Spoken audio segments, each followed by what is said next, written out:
The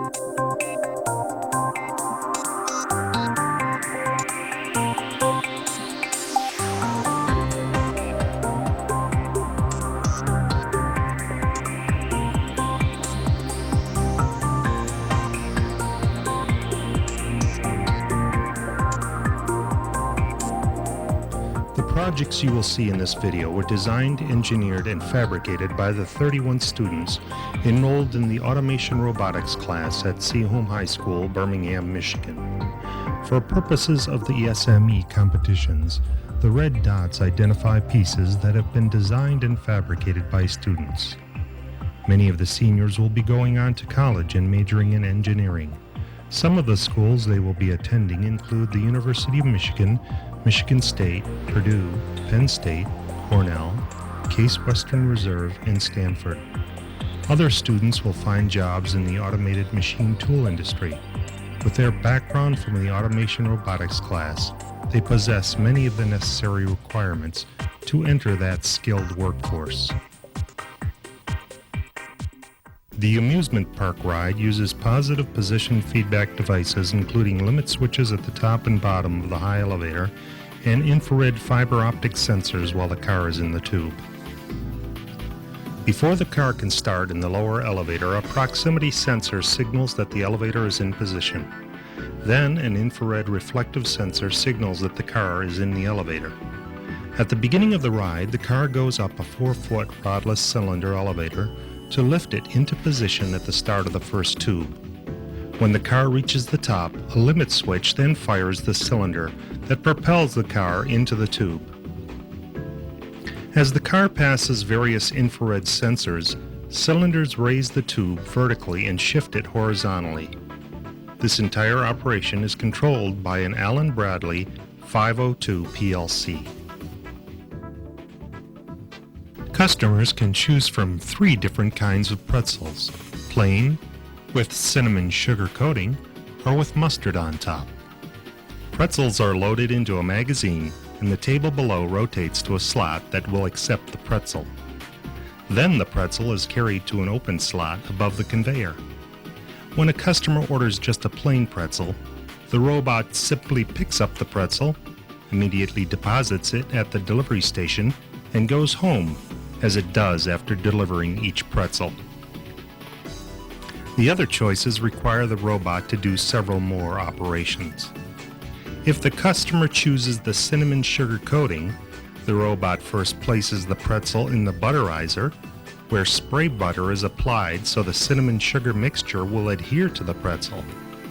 Then it is placed in the fluidizer, designed and fabricated by the students. Here the cinnamon sugar mixture is fluidized by the injection of air. The students program the robot to dance as it shakes off the excess cinnamon sugar mixture. When the customer orders mustard on the pretzel, the robot delivers it to the mustard application station. A programmed pneumatic system dispenses the mustard as the pretzel travels below on a pneumatic slide to the delivery station. All these drawings were done by students enrolled in the pre-engineering CAD class.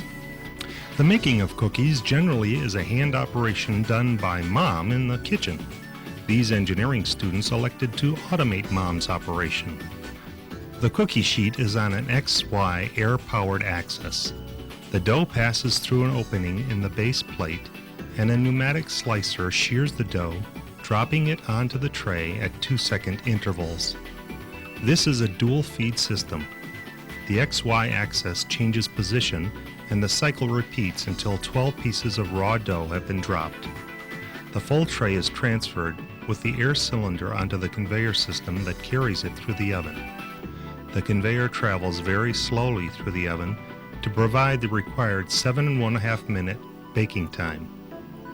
This entire operation is controlled by an Allen Bradley Micrologix PLC. Another Micrologix controls the drink dispenser operations.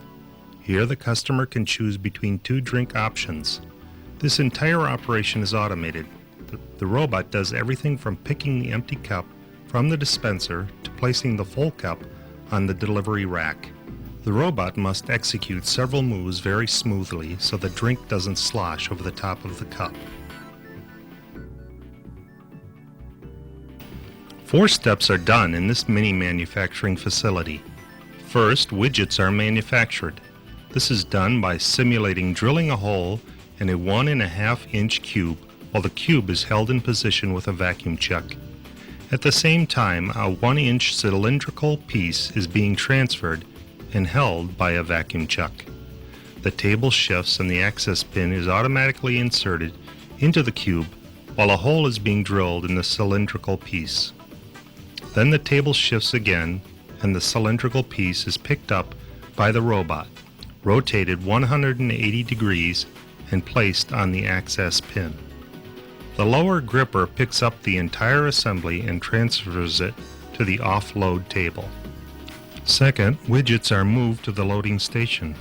The individual widgets travel by conveyor to the loading station. When the infrared sensor has counted 4 widgets at the station, the pallet station turns on. Third, pallets are manufactured. This vertical operation begins with the vacuum cup robot arm taking a pallet blank from the magazine and loading it into a punch press to create 2 index holes.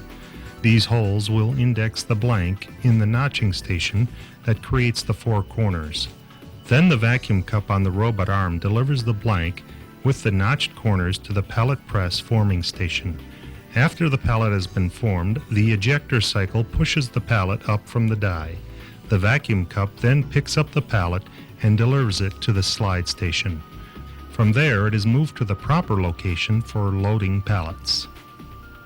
Fourth, pallets are loaded. When the 4 widgets are loaded onto a pallet, a pneumatic cylinder gate releases the pallets with the widgets for delivery. Both the manufacturing and the pallet operations are controlled by 2 Allen Bradley 502 PLCs that communicate with each other.